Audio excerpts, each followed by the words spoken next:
Hello மக்களே! சிவா எலிசாம இன்ட்ரெஸ்டிங்கா போயிட்டுருக்கு. ஒரு பக்கமா செழியன எப்படியாவது இந்திராணி கூட சேர்த்து வச்சிடணும் அப்படின்னு சொல்லிட்டு நம்ம சிவா யோசிக்கும்போது, இன்னொரு சைடு தன்னோட அப்பா உதய பெருமாளுக்கு ஒரு ஷர்ட் வாங்கி குடுக்குறாங்க.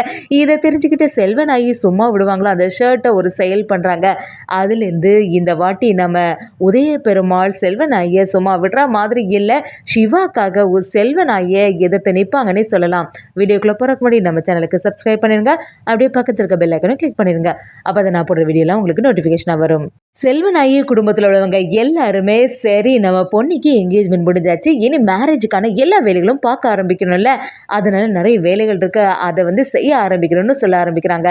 அதே சமயத்தில் நம்ம சிவாவும் ட்ரெஸ் எல்லாம் எடுக்க போகும்போது ஒரு ட்ரெஸ்ஸாக பார்க்குறாங்க.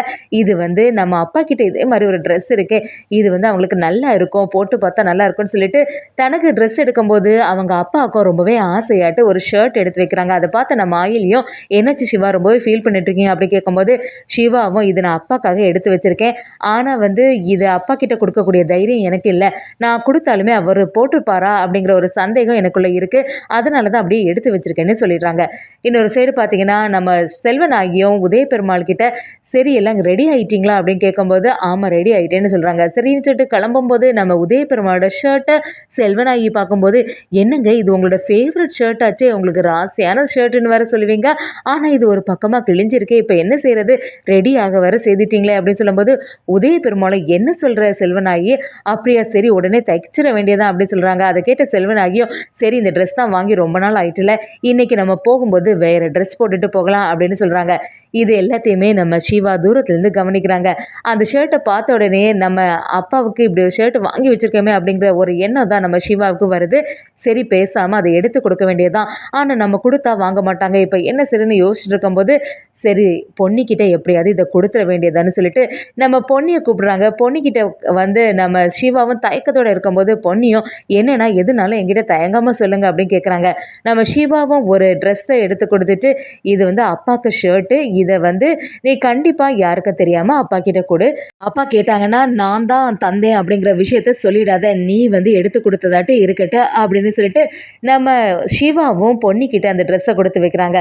பொன்னியும் சரின்னா சொல்லிட்டு கிளம்பிடுறாங்க.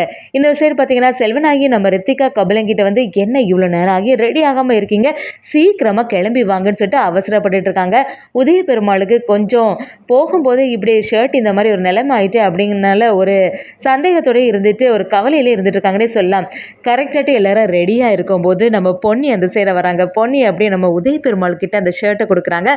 உதய பெருமாள் அதை வாங்கி பார்த்துட்டு என்ன பொன்னி திடீர்னு எனக்கு ஷர்ட் வாங்கியிருக்கேன், ஆமாப்பா சரி கடைக்கு போனனால அந்த டைமில் நான் ஒரு ஷர்ட் உங்களுக்காக வாங்கி வச்சுருந்தேன் அப்படி சொல்லிட்டு சொல்லும்போது நம்ம உதய பெருமாள் அந்த ஷர்ட்டை ஓப்பன் பண்ணி பார்த்தா உதய பெருமாளோட லக்கி ஷர்ட் எதுவாக இருந்ததோ அதே கலர் அதே மாதிரி இருக்குது. அதை பார்த்து அப்படியே ஆச்சரியப்படுறாங்க. பொன்னிக்கிட்ட என்ன பொன்னி எனக்கு ஒரு லக்கி ஷர்ட் உண்டு அதே மாதிரி இருக்குது, எனக்கு இந்த ஷர்ட் ரொம்பவே பிடிச்சிருக்கு, ரொம்பவே சந்தோஷமாக இருக்குன்னு சொல்லிட்டு உதய பெருமாள் அந்த ட்ரெஸ்ஸை நான் இப்போவே மாற்றிட்டு வரேன், இப்போ இந்த ட்ரெஸ்ஸை மாற்றிட்டு அதுதான் போட போகிறேன்னு சொல்லிட்டு சந்தோஷமாக அந்த இடத்துலேருந்து கிளம்புறாங்க. இது எல்லாத்தையுமே சைட்லேருந்து நம்ம சிவா பார்த்துட்டு சந்தோஷப்படுறாங்க. அதே சமயத்தில் இது எல்லாத்தையுமே செல்வனாகி நோட் பண்ணிட்டு இருக்காங்க. பொன்னிக்கிட்ட என்ன பொன்னி உண்மையாக தானே சொல்கிற, நீ எப்படி வாங்கின, நீ எந்த டைம் போய் கடைக்கு போனியா அப்படின்னு சொல்லிட்டு சத்தம் போடும்போது பொன்னியும் அதெல்லாம் உனக்கு எதுக்குமா, நான் தான் சொல்கிறேன்ல நான் தான் வாங்கி கொடுத்தேன் அப்படின்னு சொல்லிட்டு அந்த சமயத்தில் செல்வனாகிய பொன்னியை மிரட்ட ஆரம்பிக்கிறாங்க. ஒழுங்கு மரியாதையாக உண்மையை சொல்லி யார் இதை வாங்கி தந்தான்னு எனக்கு தெரிஞ்சாகணும், அதான் நான் தான்னு சொல்லும்போது பொன்னி சொல்கிறத செல்வனாகி நம்புகிற மாதிரி இல்லை. அதே சமயத்தில் நம்ம சிவாவும் அது பக்கத்துலேருந்து பார்த்துட்டே இருக்காங்க. உதய பெருமாளும் அந்த ட்ரெஸ்ஸை சேஞ்ச் பண்ணிட்டு வரும்போது சிவாவோட முகத்தில் சந்தோஷம் தாங்க முடியல. முறையாக ஒரு ஷர்ட் எடுத்து கொடுத்துட்டு தன்னோட அப்பா அதை போட்டு பார்க்கும்போது நம்ம சிவாவோட முகத்தில் சந்தோஷம் தாங்க முடியல. அது எல்லாத்தையுமே செல்வனாகி கவனிச்சிடுறாங்க. அதை பார்த்து டென்ஷன் ஆன செல்வனாகியும் கண்டிப்பாக பொன்னி இந்த ஷர்ட்டை எடுத்து கொடுத்துருக்க மாட்டா, எல்லாத்துக்கும் காரணம் இந்த சிவாவாக தான் இருக்கணும், இதோட விடவே கூடாது, இப்போ ஷர்ட் எடுத்து கொடுப்பான், அதுக்கப்புறமா அன்னைக்கு நம்ம பைக்கில் இவங்க 2 பேரும் சேர்ந்து பார்த்தோம்ல, இனி இது சரியே படாது அப்படின்னு சொல்லிட்டு செல்வனாகியோ நம்ம உதய பெருமாள் கிட்ட என்னங்க இந்த ஷர்ட்டை கலத்துங்க அப்படி சொல்லும்போது நம்ம உதய பெருமாளும் இல்லை செல்வனாகி இந்த ஷர்ட் எனக்கு ரொம்பவே பிடிச்சிருக்கு, கம்ஃபர்ட்டாகவும் இருக்குது, அதனால இதை நான் போட தான் செய்ய போகிறேன் அப்படின்னு சொல்லும்போது நம்ம செல்வனாகி நான் சொன்னால் நீங்கள் கேட்க மாட்டீங்களா, இப்போ பாருங்கள் இந்த ஷர்ட் என்ன பண்ண போகிறேன்னு சொல்லிட்டு அந்த இடத்துலையே செல்வனாகி ஒரு கத்திரி எடுத்துகிட்டு வந்து அப்படியே நம்ம உதய பெருமாளோட ஷர்ட்டை கிழிச்சிடுறாங்க. இதை பார்த்துட்டு இருந்த நம்ம சிவா அப்படியே அதிர்ச்சியாகி நிற்கிறாங்க. செல்வனாகியும் சிவாவை அப்படியே முறைச்சி பார்க்குறாங்க. இங்கே என்ன நடக்குதுன்னு எனக்கு தெரியாமல் ஒன்றும் இல்லை, எல்லாமே எனக்கு புரிய தான் ஆரம்பிக்குது.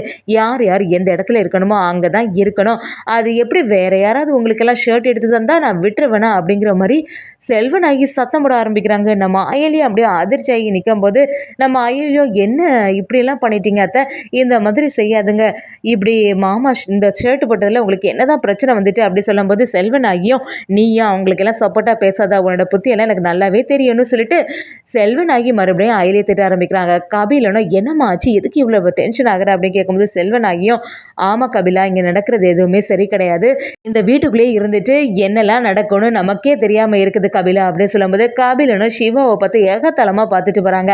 அதே சமயத்தில் நம்ம ஆயிலையும் சிவாவை பார்த்து என்ன சிவா எனக்கு எல்லாமே புரிய ஆரம்பிக்குது, நீங்கள் எதுக்குமே கவலைப்படாதுங்க, இன்றைக்கி வேணால் அவங்க இப்படி செய்திருக்கலாம், ஆனால் என்னக்கா இருந்தாலும் மாமாவுக்கு உங்களை பற்றி புரிஞ்சிருப்பாங்க, அதனால் நீங்கள் கவலைப்படாதுன்னு சொல்லிட்டு சிவாவை சமாதானப்படுத்துகிறாங்க. நம்ம சிவாவும் அயலிக்கிட்ட நான் என்ன அயலி தப்பாக பண்ணிவிட்டேன், ஒரு ஷர்ட் எங்கள் அப்பாவுக்கு நான் எடுத்து கொடுக்கக்கூடாதா, அதுவும் அதை போட்டதில் இவங்க ஏன் இந்த மாதிரி செய்துட்டாங்க அப்படின்னு சொல்லிட்டு சிவா ரொம்பவே வருத்தப்பட்டு இருக்காங்க. நம்ம அயலியும் நீங்கள் வருத்தப்பட அளவுக்கு எதுவுமே நடக்கல சிவா, நீங்கள் கொஞ்சம் பொறுமையாக இருங்கன்னு சொல்லிட்டு சமாதானப்படுத்துகிறாங்க.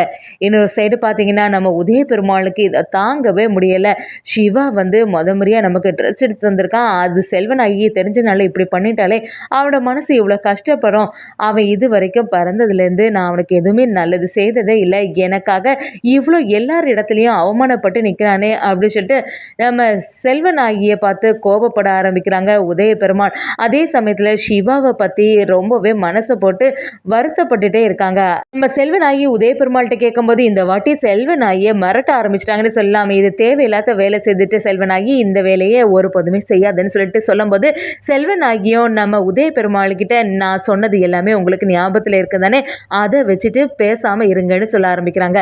என்னதான் இருந்தாலும் இந்த டைமில் நம்ம இந்திராணி வீட்டில் நடக்கிறது எதுவுமே சரியில்லையே, என்னாச்சு அப்படின்னு சொல்லிட்டு விசாரிக்கும் போது நம்ம பொன்னியும் அங்கே நடந்தது எல்லாத்தையுமே சொல்ல ஆரம்பிக்கிறாங்க. அதை கேட்டு நம்ம இந்திராணியும் என்ன சொல்கிற பொண்ணி, நான் இல்லாத டைமில் இவ்வளோ வேலைகள் நடந்துட்டா இனி இந்த மாதிரி இருக்கவே கூடாதுன்னு சொல்லிட்டு நம்ம சிவா கிட்ட போய் சிவா நீ எதுவும் கவலைப்படாத, இப்போ என்ன சித்தப்பா நீ வாங்கி கொடுத்த ஷர்ட் போடணும் அவ்வளோதானே, நீ ஏதாவது ஒரு ஷர்ட் எடுத்துக்கிட்டு நான் எப்படியாவது சித்தப்பா கிட்ட பேசி பார்க்குறேன்னு சொல்லிட்டு நம்ம இந்திராணியும் நம்ம சிவாவுக்கு ஆதரவாகவே இருந்துட்டு இருக்காங்க. அப்படி நம்ம உதய பெருமாள் கிட்ட போய் சித்தப்பா நீங்கள் எதுக்குமே கவலைப்படாதுங்க, இந்த மாதிரி சித்தி பண்ணுவாங்க நான் எதிர்பார்க்கவே இல்லை, ஆனால் எனக்கு ஏதோ ஒரு சந்தேகம் இருந்துட்டு தான் இருக்குது, சிவா வந்து நிஜமாவே உங்களோட வாரிசு தான் அப்படிங்கிற ஒரு சந்தேகம் இருக்குன்னு சொல்லும்போது நம்ம உதய பெருமாளும் எதுவுமே பேசாமல் அமைதியாகவே நிற்கிறாங்க. அதை பார்த்த உடனே நம்ம இந்திராணிக்கு புரிய ஆரம்பிக்குது, கண்டிப்பாக நீங்கள் ஏதோ ஒரு விஷயத்த மறைக்கிறீங்க, ஆனால் என்னைக்கு என்கிட்ட முழுமையாக சொல்லணும்னு தோணுச்சோ அப்போ வந்து நீங்கள் சொன்னால் போதும் சித்தப்பா அப்படி சொல்லிட்டு நம்ம உதய பெருமாள் சிவாவுக்கு ஆதரவாக இருக்காங்க. ஒரு கட்டத்தில் நம்ம இந்திராணியே சிவாவை வந்து உதய பெருமாள் கூட சேர்த்து வச்சிருவாங்கன்னே சொல்லலாம்.